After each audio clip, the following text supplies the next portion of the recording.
É famosa a passagem da tentação de Cristo. É dito que o diabo, depois que Jesus foi batizado, o levou para o deserto e lá o tentou durante 40 dias e 40 noites. E há uma passagem interessante que diz que o diabo levou-o ao pináculo do templo e disse, mostrando todas as riquezas: tudo isso te darei se prostrado me adorar. E Jesus disse: então vai-te, Satanás, pela razão de que Jesus compreendeu bem aquilo que ele estava diante. Ele sabia exatamente do que se tratava. O mais interessante é que a palavra diabo, aí no capítulo que se refere a essa tentação, é escrito com D minúsculo. E não se refere exatamente àquele diabo Satanás do livro de Jó. É um diabo bem menor, mas ele tem a qualidade de dar todas as riquezas a Jesus, caso esse o adorasse ou simplesmente batesse a cabeça para ele. Então nós vamos falar sobre a fundamentação religiosa do pacto com Lúcifer, pacto de riqueza com Lúcifer. E se você tem interesse no assunto, esse vai ser legal. Vamos conosco. A primeira coisa que é vendido para os cristãos é que eles estão sob a égide de um Deus amoroso. Eles acreditam, devido a toda a propaganda dos pastores, porque uma mentira falada 1000 vezes, como disse aquele ditador, torna-se uma verdade. Então os pastores apresentam Jesus como sendo a encarnação de Deus, e aí nós teremos um Deus amoroso em Jesus. Todavia, quando a gente estuda de Gênesis a Malaquias, ou seja, o Velho Testamento, a gente pode entender que não é exatamente dessa forma. Nós podemos entender que o que nos ensinaram até o presente momento sobre esse Deus amoroso não é real. E se nós tivermos coragem e culhões para pesquisar, sem o auxílio de nenhum pastor que nos coloque rédeas, então nós chegaremos à verdade sobre a psicologia de Jeová. E veremos que há uma grande diferença entre o pensamento dele e o pensamento de Jesus de Nazaré, já que dizem que Jesus e o Pai são um só em pensamento. Então, vamos começar com o capítulo 2 de Gênesis. Nós estamos no verso 15. Eu estou usando essa Bíblia que eu acho gostosa, porque a gente pode manusear bem, pode fazer assim, como um gibi, uma revista. Eu adoro. Falando sobre o ser humano, diz assim, verso 15, capítulo 2. O Senhor Deus tomou o homem e o colocou no jardim do Éden para cultivar e guardar. O Senhor Deus deu uma ordem, dizendo: podes comer de todas as árvores dos jardins, mas da árvore do conhecimento do bem e do mal não deveis comer, porque no dia em que dele comerdes, certamente morrerás. E o Senhor Deus disse: Não é bom que o homem esteja só. Preste atenção nisso. Vou fazer um auxiliar que lhe corresponda. Porque os pastores dizem essa parte aqui para você e aí já começa criando Eva. Mas não diz assim no texto. Então, diz o verso 19: então o Senhor Deus formou da terra todos os animais selvagens e todas as aves do céu, e apresentou ao homem para ver como chamaria. O homem daria o nome a cada animal. Cada ser vivo teria o nome que o homem lhe desse. E o homem deu nome a todos os animais domésticos, a todas as aves do céu e a todos os animais selvagens, mas não encontrou um auxiliar que lhe correspondesse. Você veja que Deus disse: vou fazer um auxiliar que lhe corresponda. E fez animais. E Adão procurou, certamente, entre os animais, é o que diz o texto, um auxiliar que lhe correspondesse. Aqui é claro, é explícito a zoofilia, que é também chamado de bestialidade. Deus não fez logo uma mulher, mas fez animais. E ele deu nome e ele procurou entre aquilo que Deus tinha criado um auxiliar. E disse que não encontrou um auxiliar que lhe fosse correspondente. Então o Senhor Deus fez vir sobre o homem um profundo sono e ele adormeceu. Tirou uma das costelas e fechou o lugar da carne.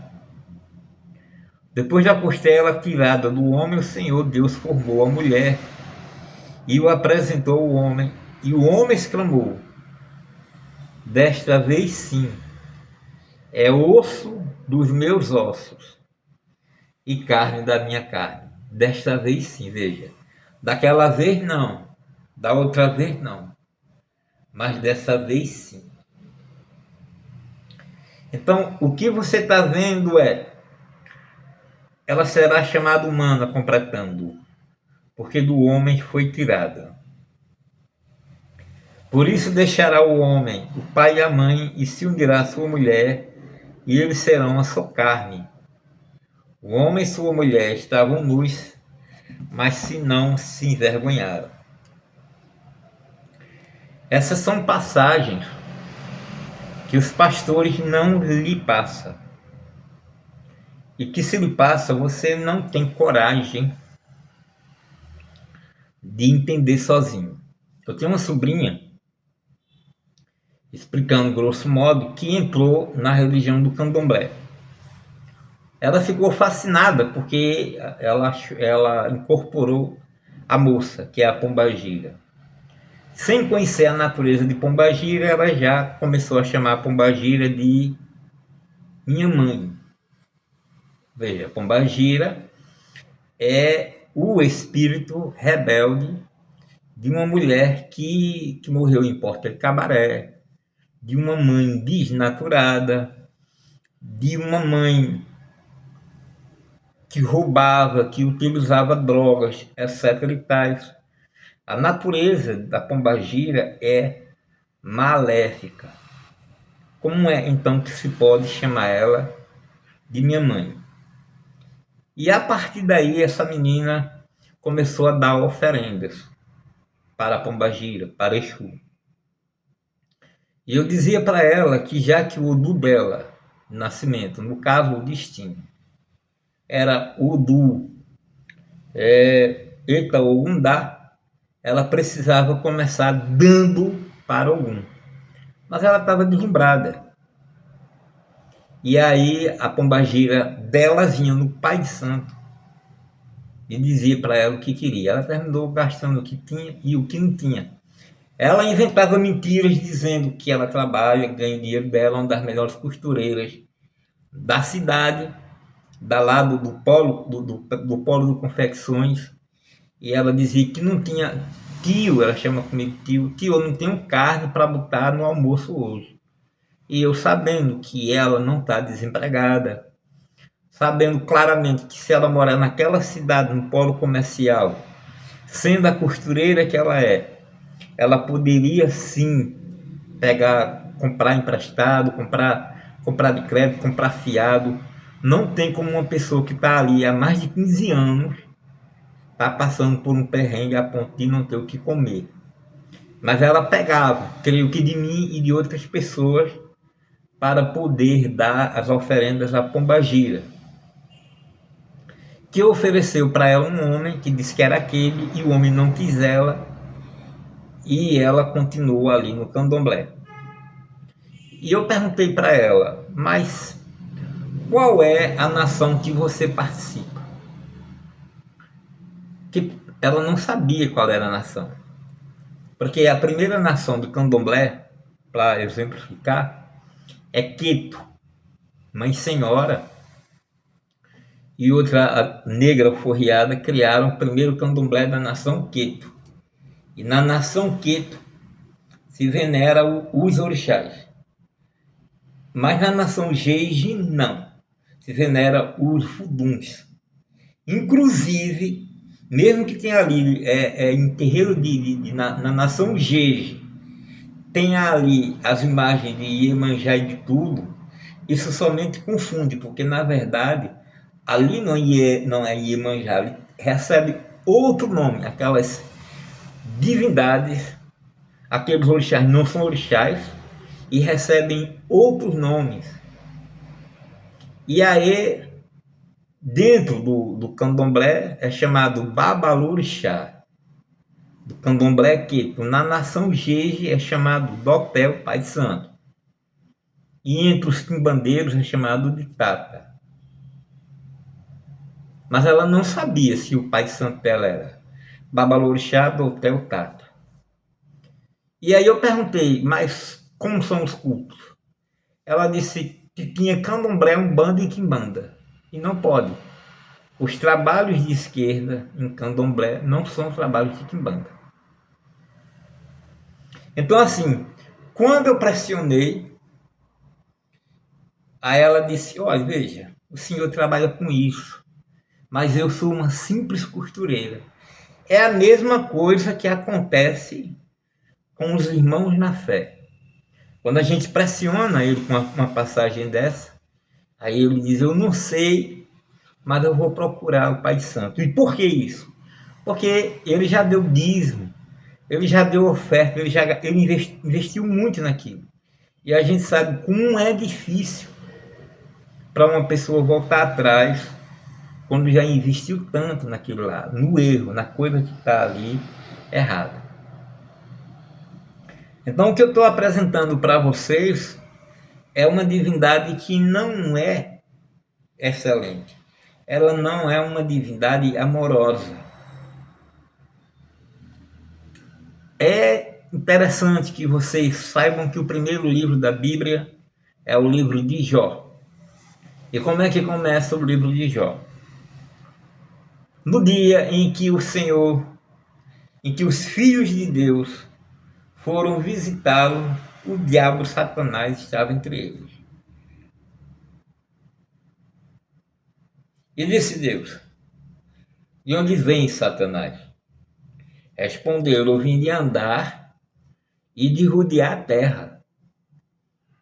E aí Deus chamou ele para um determinado momento. Você tem observado o meu servo Jó? Eu tenho. Viu como ele é fiel? Também com tudo que ele tem, com riqueza, com filhos, com mulheres. Assim fica muito fácil. Agora permita que eu destrua a propriedade dele. E aí eu vou poder apresentar para o Senhor que ele não é isso tudo que o Senhor disse. E Jeová foi e permitiu. E aí o diabo foi destruindo tudo até que chegou o momento, porque destruiu filhos, destruiu rebanho, destruiu tudo.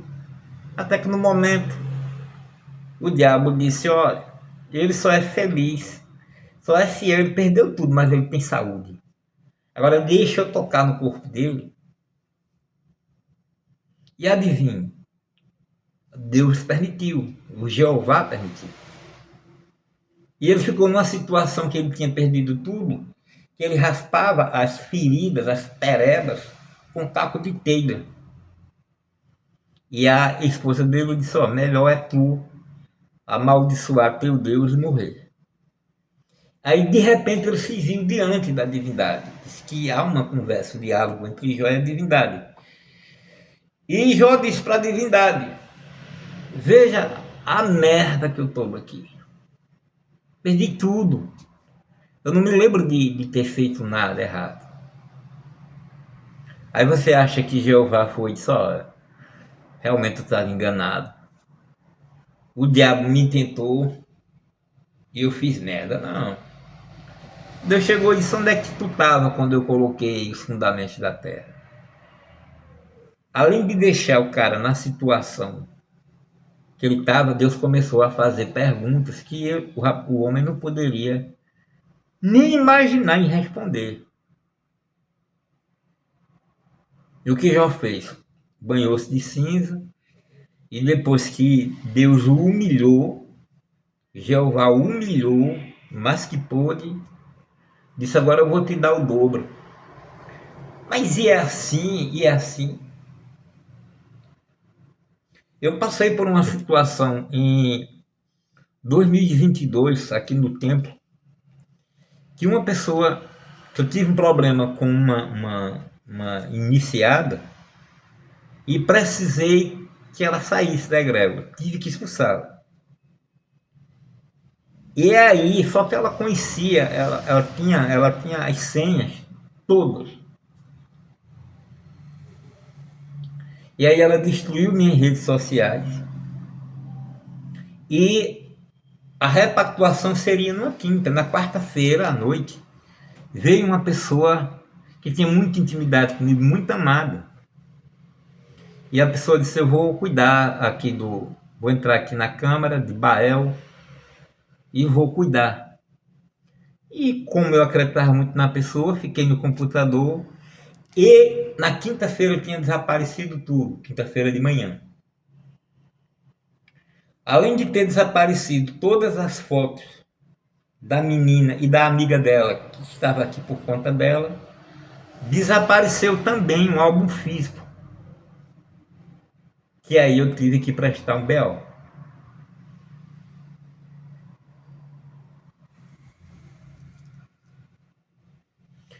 E a menina destruiu por completo.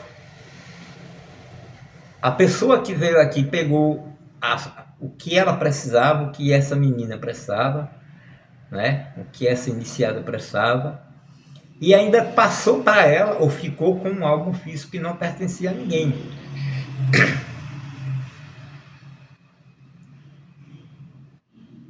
E aí eu fui passando por poucas e boas, porque a minha conta eu recebia na conta dessa inicianda que veio aqui.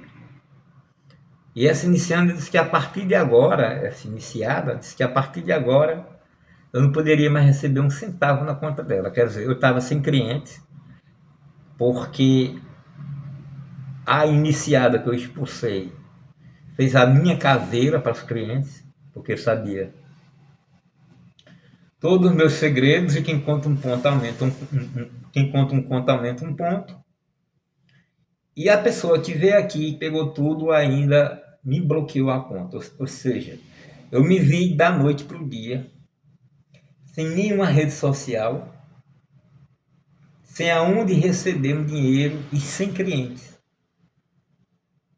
Agora digamos que passou com o tempo e essa pessoa volte. Essa que eu expulsei, que destruiu minhas redes sociais. Ela volta e diz: olha, primeiro eu vou lhe dar uma lição de moral, porque você me expulsou, e depois eu lhe devolvo as redes sociais. Porque imagine como eu fiquei naquele período, sem clientes, sem redes sociais, tive que prestar BO pelas coisas que tinham desaparecido. Imagine a minha depressão.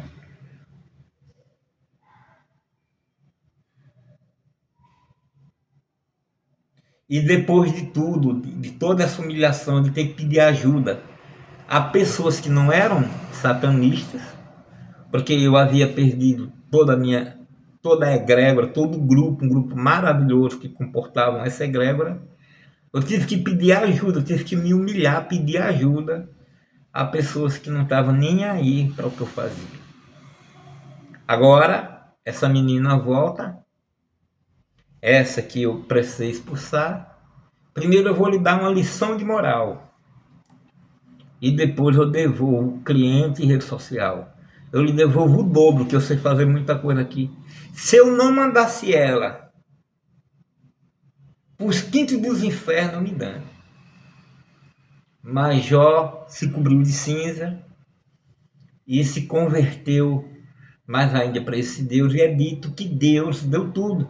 Agora imagine o trauma que Jó passou enquanto perdeu tudo, enquanto perdeu filhos, enquanto perdeu propriedade, enquanto perdeu o nome na sociedade. Imagine os traumas.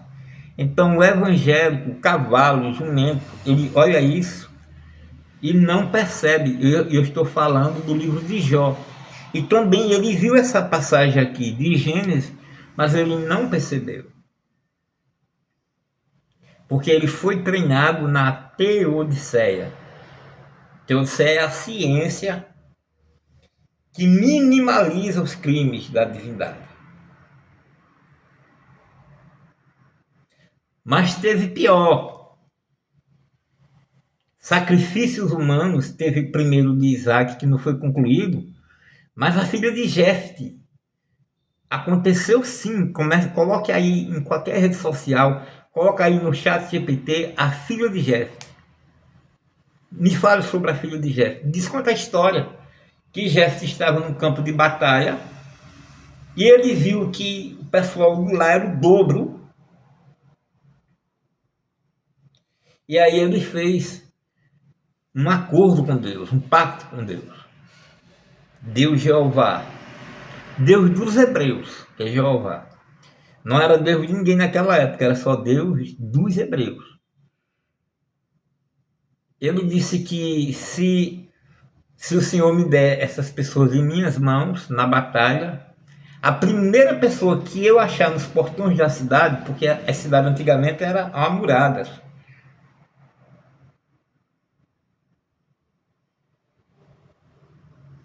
e ele disse: eu ofereço em holocausto, em sacrifício. Todo mundo pensa que sacrifício é só a pessoa chegar com cutelo e ferir a pessoa, ferir mortalmente a outra pessoa. Não, uma parte tinha que ser queimada. É por isso que o nome do filme, que fala das atrocidades cometidas em um campo de concentração, que você entrava pela porta de frente, mas só saía pelas chaminés, é chamada de Holocausto. O filme é chamado de Holocausto por isso. Quando o Jeff ganhou a batalha e chegou, a primeira pessoa que saiu ao encontro dele foi sua filha. E ele disse: minha filha, eu fiz um pacto com Deus, eu vou ter que lhe sacrificar. Pergunta aí ao chat GPT como é que foi a história. O chat GPT vai dizer para você que no fim dos dias que ela pediu para chorar a virgindade dela, Jefte cumpriu o que havia prometido a Jeová.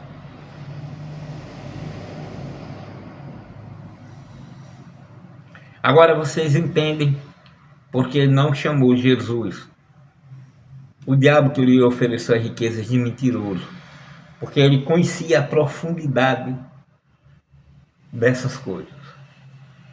Os genocídios, as coisas que Deus manda praticar, destruir pessoas, raças, tribos e nações, comer a carne dos seus rivais, canibalismo e outras atrocidades.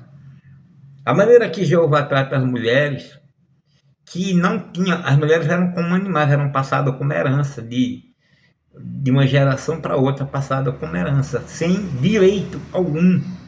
Enquanto os homossexuais, é dito aí no livro do Levítico que encontrado um homossexual, um invertido, deveria levá-lo às portas da cidade e ele ser apedrejado. Isso está tudo aqui na Bíblia, tudo isto está aqui na Bíblia. Por isso que aquela entidade disse: tudo isso eu te darei, se prostrado não me adorares. E é para as pessoas que dizem que não, que Deus está no comando, Deus, Jesus está no comando, é Deus quem comanda tudo isso. Esse Pai amoroso, eu vou apresentar o que diz em determinado livro de João, primeira de João, a carta de João, que está na Bíblia. Essa versão é a Bíblia judaica completa. Então, eu vou apresentar para vocês o que diz lá, 1 de João. Diz assim, capítulo 4, e diz assim: sabemos que todo aquele que tem Deus por Pai não permanece no pecado. Ao contrário, o Filho nascido de Deus o protege, e o maligno não pode tocá-lo. Agora ele vai dizer de quem é esse mundo. Sabemos que somos de Deus e que o mundo todo jaz no poder do maligno. Mas ora, eu apresentei para vocês em algumas passagens bíblicas, e eu poderia citar várias, como por exemplo aquela da destruição de Sodoma e Gomorra, que os anjos vão visitar Ló, e Ló coloca os varões, os anjos, para entrar, e a cidade toda vai bater na porta de Jó. Manda esses mancebos para fora, que a gente vai usar e abusar deles. Essa frase usar e abusar não está lá na Bíblia, mas diz que eles queriam esses mancebos para abusar dele, ou seja, a mesma coisa. E o que foi que Ló disse? Não mexa com esses homens. Eu tenho aqui duas filhas, duas meninas, vi? Eu vou dar a vocês. E vocês podem fazer com elas o que quiserem. E o que aconteceu? Eles não aceitaram. E aí foi que os anjos agiram. Os anjos só agiram depois, mas não agiram para proteger as meninas. Então, se você ler de fato a Bíblia, se você vai lendo página por página, se você se aprofunda, você vai ver que nós estamos tratando de uma divindade doentia. E agora nós vamos perguntar de quem é o mundo, e a resposta está em João, porque o mundo jaz no maligno. Jesus disse em determinado texto, e aí vem o príncipe desse mundo e já chegou. E não diz que Satanás caiu no inferno, mas diz: ai de vós, terra, que o diabo Satanás caiu entre vós, sabendo que pouco tempo lhe resta. Tem uma passagem em Efésios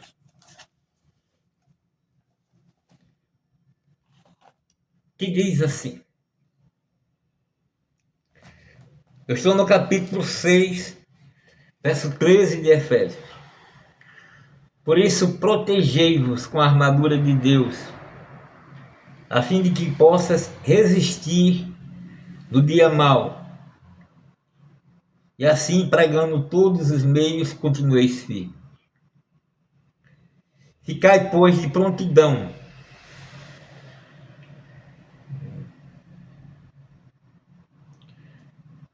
perdoar. Os versos que eu queria ler está aqui. Efésios 6, corrigindo, o verso 10. O barulho aí dos carros me incomodam e eu tenho que gravar quando estou com inspiração. Diz assim: fortalecei-mo no Senhor no poder de sua força. Revesti-vos da armadura de Deus para que possais resistir às ciladas do diabo. Pode olhar que o diabo está com letra menor. Pois a nossa luta não é contra o sangue nem a carne, mas contra os principados, as potestades. Será que vocês sabem que há um estudo na teologia que estuda exatamente essas classes de anjos, essas 9 qualidades de anjos, e que entre eles estão os principados e potestades, os dominadores desse mundo tenebroso, dos espíritos malignos espalhados pelas regiões celestiais. Veja bem, não diz que é uma luta contra as coisas infernais. Por isso que você vai achar estranho, porque o fogo que está preparado para o diabo e seus anjos. Como assim? O diabo, um demônio, tem anjos? Por isso que foi interessante para Eusébio, para São Tomás de Aquino e outros, sabe, confundir o diabo, o menor, com o diabo Satanás, com Beelzebub, com Lúcifer. Para o evangélico, tudo é a mesma coisa. O evangélico não sabe nada, porque ele não estuda por ele e ele não sabe nada. Então nós estamos falando de uma divindade perversa. Nós estamos falando de Jeová perverso. Então não é o diabo que é perverso. A luta não é contra carne nem sangue, nem contra coisas infernais. Mas a Bíblia vai dizer claramente contra as potestades e principados que estão nos lugares celestiais. Aqui claramente se fala dos arcontes. E os arcontes, eles estão lá nos livros apócrifos. Os livros que evangélicos e católicos foram proibidos de ter contato.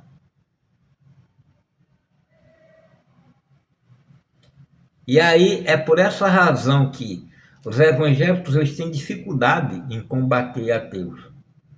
Porque os agnósticos vão dizer que Jesus disse que iria voltar e que não voltou. Ele prometeu voltar para os discípulos. E ele disse: quando eu voltar, muitos de vós estarão vivos.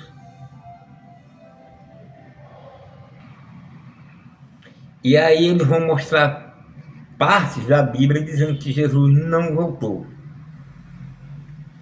Porém, foi descoberto depois os manuscritos do Mar Morto.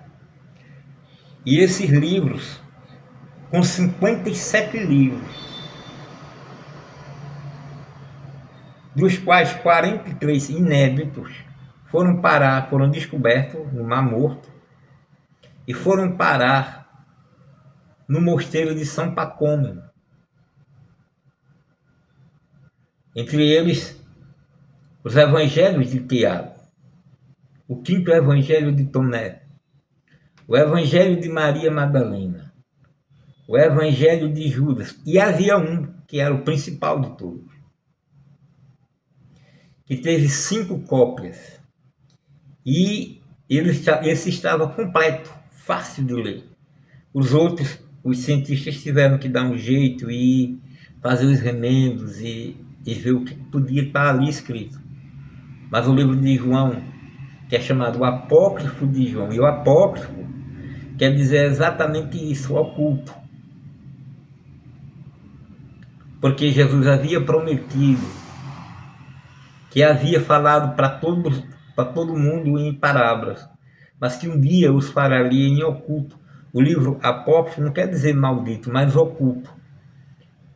E o evangelho apócrifo de João que começa, esse é o evangelho apócrifo de João. Eles não têm medo de dizer que são apócrifos, porque apócrifo não é maldito. Foram apenas retirados da Bíblia aqui para que nós não tivéssemos conhecimento. Então, no quinto evangelho de João e nos evangelhos de Maria Madalena, no evangelho de Maria, mãe de Jesus, nos evangelhos de Filipe, no quinto evangelho de Tomé, e depois no Pis Sofia, a gente vai ter uma clareza que Jesus voltou naqueles dias. Ele ressuscitou, é o que diz lá no Pis Sofia, e ele subiu e disse que voltaria, e depois de 40 dias, ele voltou e passou 11 meses com os discípulos. Isso está no Pis Sofia, isso está no Evangelho Apócrifo de João. Todos os evangelhos, como eu falei agora há pouco, todos esses evangelhos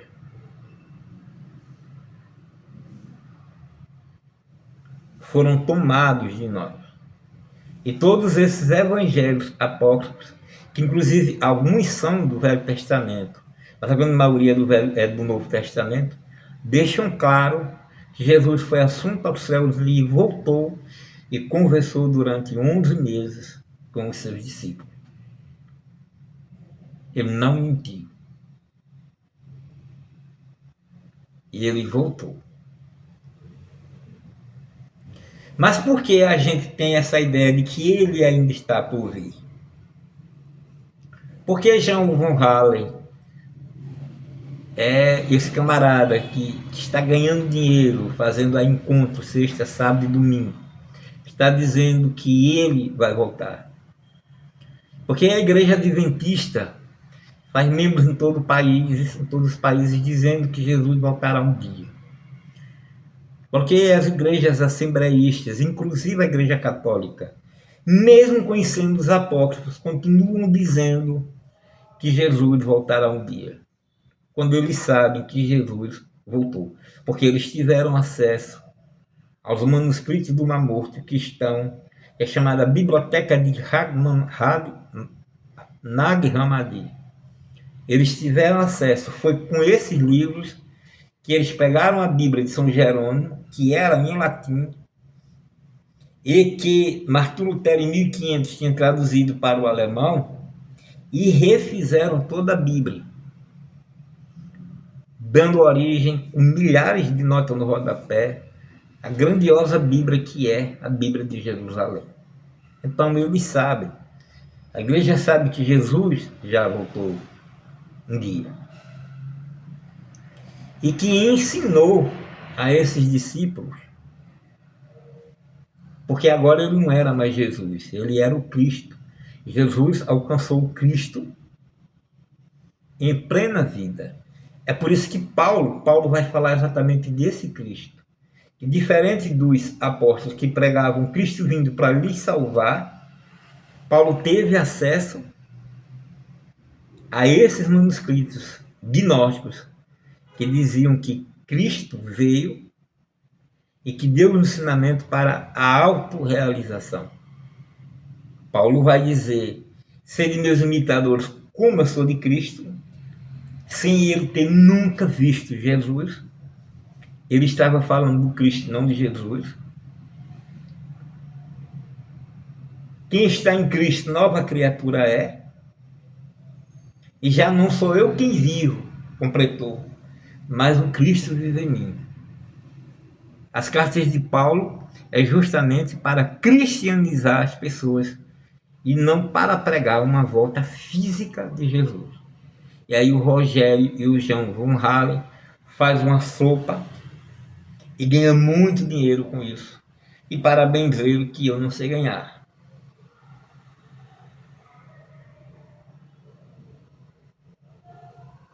Mas o que eu sei é o que está em João, na carta de João. O mundo jaz no maligno. E o maligno não é necessariamente o diabo, mas essa divindade criadora, que os judeus iriam chamar de Jeová. E por quê? Porque aí você vai entender, se você ler o Pneu, que houve o demiurgo. Em Timeu de Platão, nós veremos um demiurgo que ele não é nem mal nem ruim. Nós teremos um demiurgo que vai organizar a matéria. Mas é através da escola de Valentim que o demiurgo vai se tornando mal. E os ocultistas que não têm iluminação, que dão palestra fumando, vão acreditar que Iadalbaoth não é Jeová, mas é. Porque Jeová é maligno e Adalbaoth é maligno. Então, assim, não pensem vocês que, se eu morrer agora, eu tendo feito um pacto com Lúcifer, pacto de riqueza com Lúcifer, que a gente diz pacto de riqueza com Lúcifer para chamar mais atenção, mas que na verdade, Lúcifer sendo uma divindade, ele não se importa por demasiado com as coisas físicas. Onde nós redirecionamos a pessoa para fazer o pacto com Baal. Isso se Baal aceitar.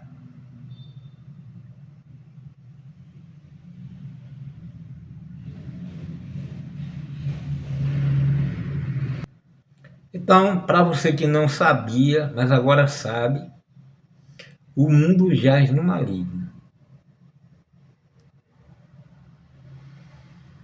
Quem está sob o comando disso aqui não é algo bom. E a Adalbaoth não é nada bom. É um arconte maligno.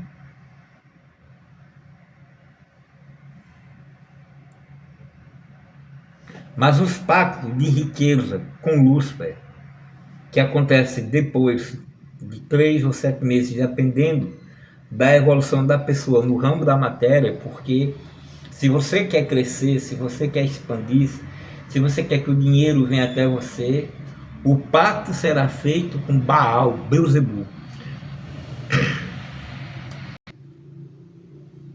Isso para não explorar a sua pessoa. Primeiro a gente joga para saber de qual a egrégora você é. Você é da egrégora cristã mesmo? A gente joga. Você é da egrégora africana? Matiz africano, Umbanda, Candomblé, Quimbanda, a gente joga.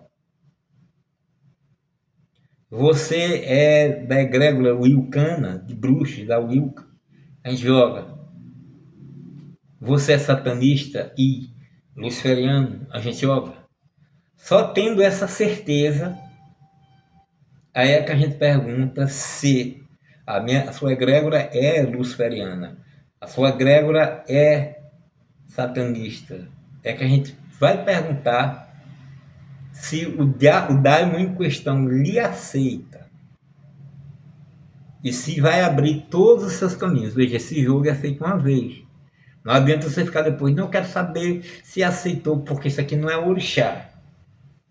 Os orixás eu não quero saber se Pombagira aceitou. Você deu tudo de bom para ela, deu tudo como o mestre falou. Então é claro que aceitou.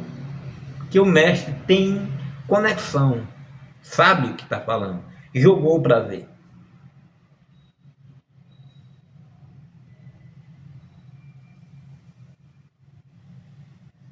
Então é isso que se precisa. Se joga para ver e aí vai se fazer. Mas já vai se fazer, claro, entendendo exatamente quem é Baal. Se Baal for lhe aceitar, nós vamos falar quem é Baal para você. Tem material de Baal fora, tem material, deve ter inglês, no alemão, deve ter. Em português eu vou lhe dar tudo que sei, inclusive existe o Tratado de Beuzebu, que eu posso repassar para você. Os autores são outros, não são de minha autoria, mas foi aquilo com quem eu aprendi. Eu posso dar o link, você vai lá e você baixa, quando você for iniciado em Beuzebu, e você fazer aí os rituais na sua própria casa. Se você pactuar, é assim. Mas se você não puder fazer em casa, e você for uma iniciada, um iniciado, a gente vai estar com você até o final. Então deixe de moleza, tenha coragem, tenha culhões.